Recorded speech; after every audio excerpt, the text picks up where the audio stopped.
The S&P 500's at 6,000. NASDAQ, 19,000. FTSE, 8,000. If you're looking at your portfolio right now and grinning, you're not alone. Most global indices are at all-time highs. But here's the real question. Are you riding the euphoria, or are you actually weighing up the risks? Let's zoom out. On the world stage, things aren't exactly rosy. We've got the Russia-Ukraine war grinding on, conflict throughout the Middle East, and tensions between South Korea and China. Even talk of NATO and Russia clashing is bubbling in the background. It's like the world's sitting on a powder keg, and as investors, that's a risk you can't just ignore. Now let's talk debt because it's eye-watering. The United States, $36 trillion in the red as of this week. The UK, nearly £2.7 trillion. And that's just two countries. Most major economies are drowning in debt, raising some serious questions about long-term stability. Meanwhile, Bitcoin's smashing new highs again. But think about it. Bitcoin was designed as a decentralized haven, a way to protect individuals from the power of big institutions.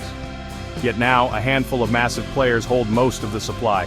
Makes you wonder, has Bitcoin lost its original point? And if all of that's not enough, there's the trade war. Earlier this year, US tariffs soared from 2.5% to over 15% almost overnight. That's the highest since 1937. Markets took a beating. $6 trillion wiped off in just 2 days. Sure, things bounced back, but most tariffs are still paused, not gone. History tells us this kind of trade tension can tip economies into recession. Here's something to chew on. Since 1957, whenever a recession hit, the S&P 500 dropped an average of 32%. Sometimes it was a lot worse. So is a crash around the corner? Nobody knows for sure, but the risk is real. Even the big names are nervous. Warren Buffett, one of the sharpest investors ever, is sitting on a mountain of cash waiting it out.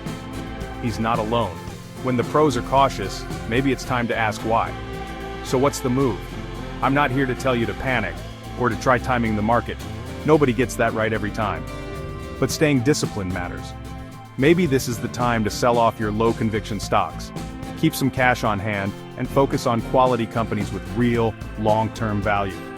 Diversify, stay aware, and don't let emotions run your investments. If you found this useful, hit like, drop a comment, and subscribe for more real talk on the markets. Remember, this isn't financial advice. Always speak to a professional before making big moves. Until next time, stay sharp and don't get swept away by the crowd.